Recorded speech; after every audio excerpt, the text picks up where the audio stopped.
आपका पहला नंबर सवाल है, चंद्रगुप्त मौर्य के दरबार में भेजा गया यूनानी राजदूत था। चंद्रगुप्त मौर्य के दरबार में भेजा गया यूनानी राजदूत था। तो आपकी option A Justin, B Megasthenes, C Seleucus, D Kautilya. तो साथियों इसका सही और सटीक जवाब होगा आप लोगों का ऑप्शन नंबर बी। ठीक है, ऑप्शन नंबर बी होगा, मेगास्थनीज हो जाएगा। ठीक है, चलिए आगे बढ़ते हैं, प्रश्न नंबर 2 की तरफ चलते हैं साथियों। प्रश्न नंबर 2 है आप लोगों का कि नालंदा विश्वविद्यालय को नष्ट करने वाला मुस्लिम शासक कौन था। ठीक है, बहुत ही इंपॉर्टेंट क्वेश्चन है कि नालंदा विश्वविद्यालय को नष्ट करने वाला मुस्लिम शासक कौन था। तो आपकी option A Mohammad bin Qasim, B Mohammad bin Bakhtiyar, C Mohammad bin Tughlaq, D Alauddin Khilji. तो साथियों इसका सही और सटीक जवाब है आप लोगों का ऑप्शन नंबर बी हो जाएगा साथियों। ठीक है, मोहम्मद बिन बख्तियार। ठीक है, नालंदा विश्वविद्यालय को नष्ट किया था। ठीक है, मोहम्मद बिन बख्तियार। ठीक है, चलिए आगे बढ़ते हैं।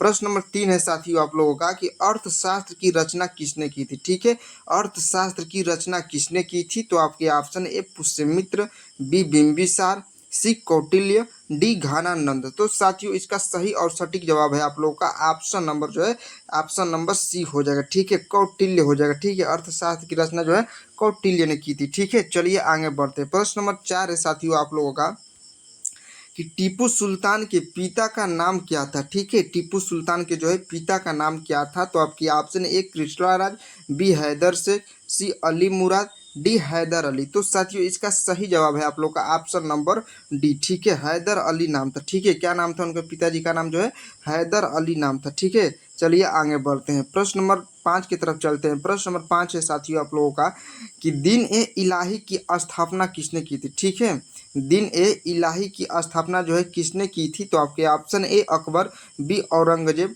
सी हुमायूं, डी शाहजहां। तो साथियों इसका सही जवाब है आप लोगों का ऑप्शन नंबर जो है ए हो जाएगा। ठीक है, ऑप्शन नंबर ए अकबर हो जाएगा। ठीक है, दिन ए इलाही की स्थापना जो है अकबर ने किया था साथियों। ठीक है, चलिए आगे बढ़ते हैं। प्रश्न नंबर 6 की तरफ चलते हैं। प्रश्न नंबर 6 है साथियों कि लोदी वंश का अंतिम शासक कौन था। ठीक है, लोदी वंश का जो है अंतिम शासक कौन था। तो आपकी option A Bahlol Lodi, B Ibrahim Lodi, C Mohammad Lodi, D Sikandar Lodi. तो साथियों इसका सही जवाब है आप लोग का ऑप्शन नंबर जो है बी हो जाएगा। ठीक है, ऑप्शन बी हो जाएगा, इब्राहिम लोदी। ठीक है साथियों, सभी के सभी प्रश्न जो है बहुत ही महत्वपूर्ण प्रश्न है। ऐसे प्रश्न जो है हमेशा परीक्षाओं में पूछे जाते हैं। ठीक है, तो आप भी इन सभी प्रश्नों को याद जरूर कर लीजिएगा। चलिए आगे बढ़ते हैं। प्रश्न नंबर 7 है साथियों आप लोगों का तारिक ए फिरोज शाही किसकी रचना है। तारिक ए फिरोज शाही किसकी रचना है। तो आपकी option A Firoz Shah Tughlaq, B Ahmad Sirhindi, C Amir Khusro, D Ziauddin बर्नी। तो साथियों इसका सही जवाब है आप लोग का ऑप्शन नंबर डी। ठीक है, जियाउद्दीन बर्नी।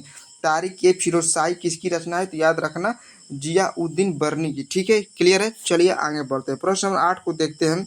प्रश्न नंबर 8 है अनेकांतवाद किस धर्म से संबंधित है। ठीक है, अनेकांतवाद जो है किस धर्म से संबंधित है। तो आपके ऑप्शन ए मुस्लिम धर्म से, बी ब्राह्मण धर्म से, सी बौद्ध धर्म से, डी जैन धर्म से। तो साथियों इसका सही और सटीक जवाब होगा आप लोग का ऑप्शन नंबर डी हो जाएगा, जैन धर्म से। ठीक है, अनेकांतवाद जो है जैन धर्म से संबंधित है। ठीक है, जैन धर्म के संस्थापक जो है महावीर स्वामी जी थे। ठीक है, इसको भी चलिए आगे बढ़ते हैं। प्रश्न नंबर 9 है साथियों आप लोगों का कि किताब उल हिंद के लेखक कौन थे। ठीक है, किताब उल हिंद के लेखक कौन थे। तो आपके ऑप्शन है ए जियाउद्दीन बर्नी, बी अलबरूनी, सी अमीर खुसरो, डी इनमें से कोई नहीं। तो साथियों इसका सही और सटीक जवाब हो जाएगा आप लोग का ऑप्शन नंबर जो है बी हो जाएगा, अलबरूनी हो जाएगा। ठीक है, किताब उल हिंद के लेखक जो है अलबरूनी थे। ठीक है, चलिए आगे बढ़ते हैं। प्रश्न नंबर 10 की तरफ चलते हैं। प्रश्न नंबर 10 है आप लोगों का कि भारत का बिस्मार्क किसे कहा जाता है। ठीक है, भारत का जो है बिस्मार्क किसे कहा जाता है। तो आपकी ऑप्शन ए रविन्द्रनाथ टैगोर,